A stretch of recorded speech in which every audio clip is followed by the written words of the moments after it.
You better bet your bottom dollar Bitcoin's here to stay. If the shortage of underlying base money, or M2, leads to a collapse in the debt structure, and whether it's the AI stuff collapsing or private equity, or who knows, there are a ton of candidates. They're going to step in. They're going to step in a huge way, and they are going to do a big print. I mean, it's going to be bigger than the last one. It has to be. Mathematically, it has to be.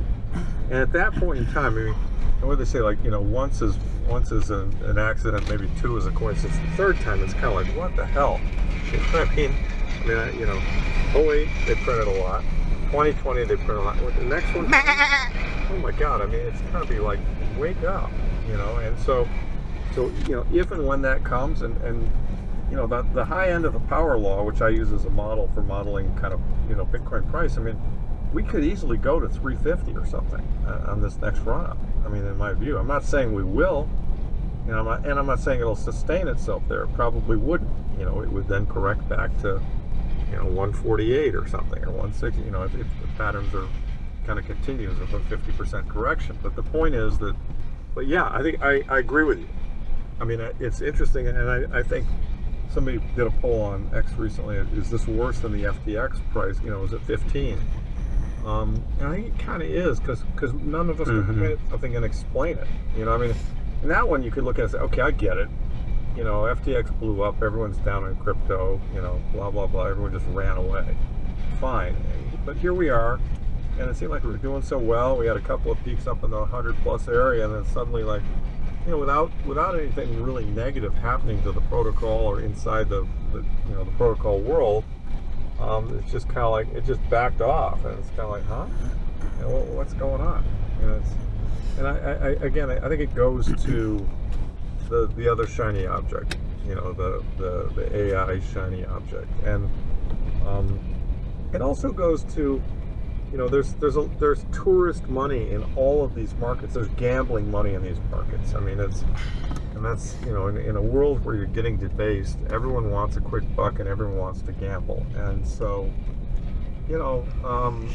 so they'll ride it when it's working, and when it stops working, they'll exit it and try and go find something else that's working. Do you know what I mean? And 600 meters. And that's not left. really what this is all about. I mean, Thank you, Siri. This is a long-term trend, and I imagine you gotta buy the dip. As well, and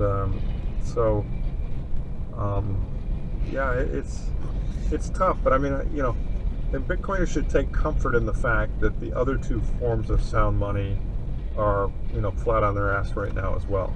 The same kind of story, really. I mean, look, I mean, imagine you bought silver 4 months ago and you paid $120 for it. It's in the 50s now. Imagine you bought gold, paid top dollar for gold at $5,400. It's down in the 4,000s now. I mean, it's like this is just, to me, the biggest explanation. There are two explanations for what's going on. One, the other thing is, it may be a leading indicator that liquidity is getting tight. I mean, it doesn't have to indicate. Bitcoin's kind of the last functioning liquidity alarm. And so when money gets tight, you sell what you can. It's easy to sell Bitcoin. And so maybe this is an indication that we're about to experience a real tighter monetary environment. We'll see. I mean, I watched the stock market very top very G carefully, would have let me out. I'm not sure. I've given up predicting when it will top, but I do know that it's very overvalued. And I also know that the government, as a matter of policy, the put on the stock market has really become more or less a matter of government policy. Greenspan started it, but it's gotten only worse over all the years. And so, a very severe market correction, There'll be a time to which pass. then rippled through private equity and a lot of other things going down. I mean, the thing to keep in mind about business cycles is they're reflexive, and that somebody borrows, they buy something, and then the other person gets some money and they use, and they borrow, and they leverage on leverage. I don't know if they usually wait until there's like a few cars. But it doesn't feel so good when you're coming down. A few cars piled behind. And the government's in the business of printing the money to try and stop the going down. The rule is don't be an asshole. So that when we start down the other side of the slope, which could happen at any point in time, that's when the money print comes, and that's when this is and people are gonna say, oh my God, we're they're printing like crazy. Here comes the inflation again. You know, where can I go? And you know, we know the choices. So it's all coming. It's all coming. It's just it's difficult to ride this roller coaster and to take a multi-year view of it. And it's no fun. I mean, I get it. I mean, this is no way to run a railroad. I mean, and I put the blame squarely on the Federal Reserve. Beautiful. Because, you know, if you look at the history of interest rates, this is in my book. I mean, it took interest rates down to 0. I mean, what's that all about? I mean, that's inviting bubbles. And so we've got a bubble at burst. We got a bubble at burst. Now we got a bubble in AI. That's going to burst. You know, and so but they've got a solution for that. They'll print more money, so that money will go somewhere, and they'll create a bubble or something else, and eventually, and it certainly will add to inflation. So you know, the point that I think you made earlier, and I just completely agree with, is that we just got this isn't just about getting richer, which if we're right, we all will get richer. This is about destroying a system that's fundamentally broken and hurts millions and millions of people. And so it's more than just getting rich. It's about the hop farm. Your feet to say, no, I'm not playing your game. I'm not holding your money. I'm not holding your bonds. I'm not staying in dollars. New Hoplands North. The sharpest spear in the sound money arsenal, and I want to stab your fiat monster right in the fucking heart and kill it. I mean that was a rough edit. That was a rough edit. And by the way, I hope and I think if we do that, yeah, we'll benefit, no doubt. But that's actually a secondary effect. I mean, the first effect is to get rid of the fiat monster, because it's the fiat monster that funds the wars and funds the corruption and creates a lot of the shit that's bad in the world. I mean, the average human being doesn't want to go kill other people, and yet governments do that all the time. Yeah, that's true. So I think they do it because they can afford to do it, and they can afford to do it because they print the money. Well, it incentivizes, like, this is like one of the most sinister parts, right? Is that the money printing incentivizes war. It makes it profitable. Yep. Which is inherently very evil, right? The Ron the Paul trials run quote through is just so epic, and he was just so before his time. Where he's like, "Look, it's not a coincidence that it would be great to bite down the rundown. Is the bloodiest century in human history." Absolutely. And here we are with the same system, the wealth inequality, which, by the way, was the whole point of the Fed, right? The whole point of the Fed that was sold to the American public, which again, when the Federal Reserve was instituted, was coincidentally the same year that they instituted the federal income tax, right? It's not a coincidence. What was the speed limit? Does that say the speed limit? It was sold to the American public that this was going to bring stability to the market. Doesn't say.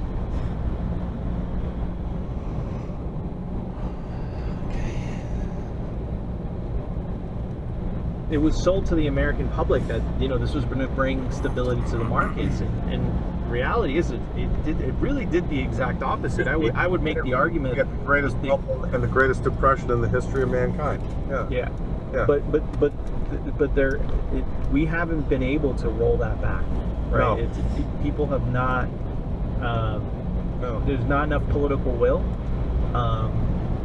And you said this earlier, which was a really, really good point, that the very system itself, right? So the politicians and people. Some people call it the deep state. I don't call it that. I call it the administrative state, the bureaucracy. They're funded by this. So their biggest incentive is for it to remain in place. They don't want the money printer to go away, even though it's better for the people that they're supposedly representing. I don't think you can have a government that represents its people as long as the government has the ability to create its money out of thin air. Correct.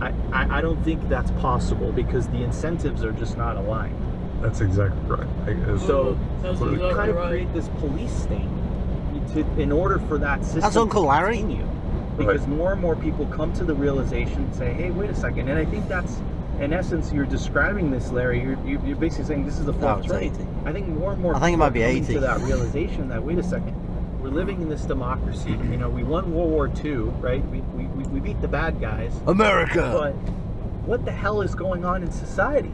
Society's just breaking down. Like, I don't quite understand what's happening. And it all boils down, and you pointed this out in your book, it all boils down to the money printer, ultimately. Yep. That's exactly right.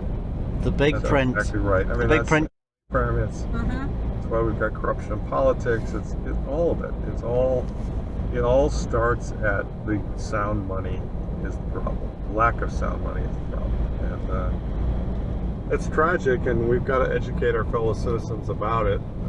They might get educated the hard way, which is unfortunate, but it might be how it unfolds. But I do believe in kind of a divine power, and I think, look, through, human beings are smart. Human beings, generally speaking, are great and ethical and want the best for themselves and their families. And, I think, your generation's going to fix this. I mean, we're going to solve this problem. This is the problem of our age. I mean, our grandfathers, stormed Europe to, save us from fascism, and you guys are going to storm the Federal Reserve to save us from the money printer and the corruption in government. And it's going to happen.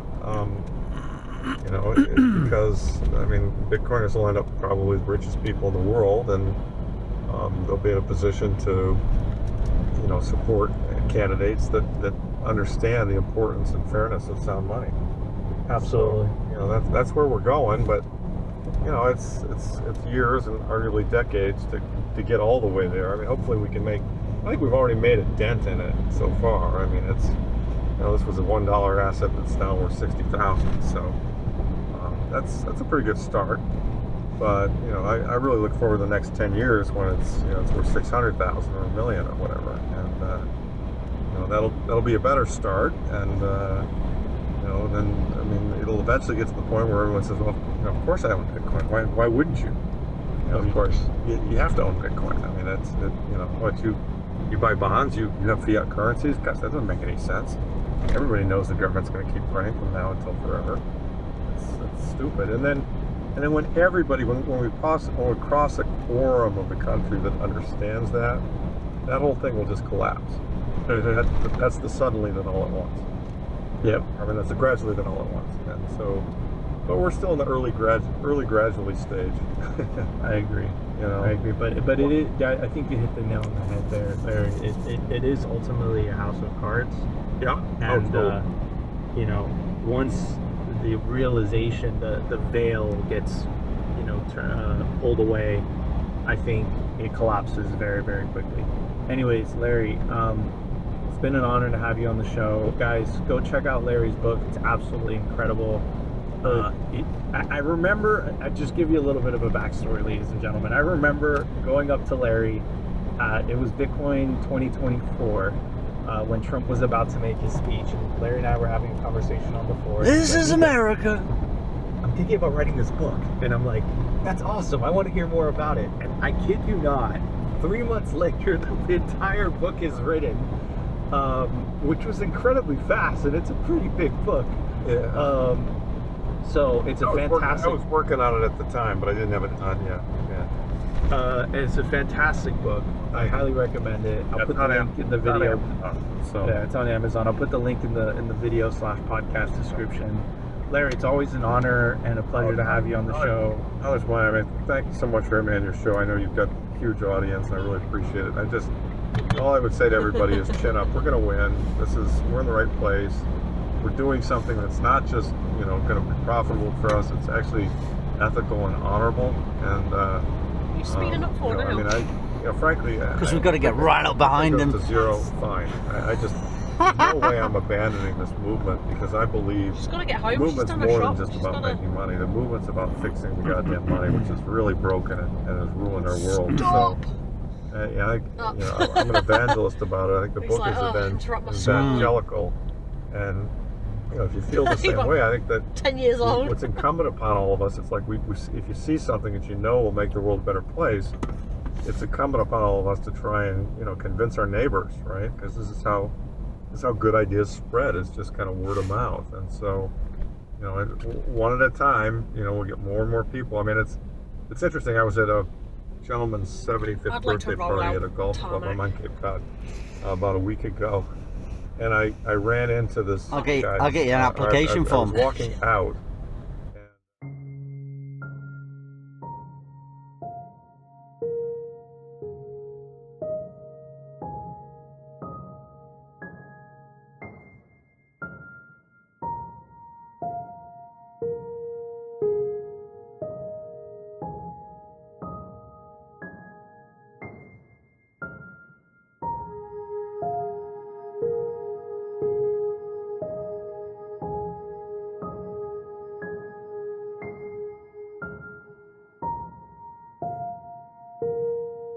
You better bet your bottom dollar Bitcoin's here to stay.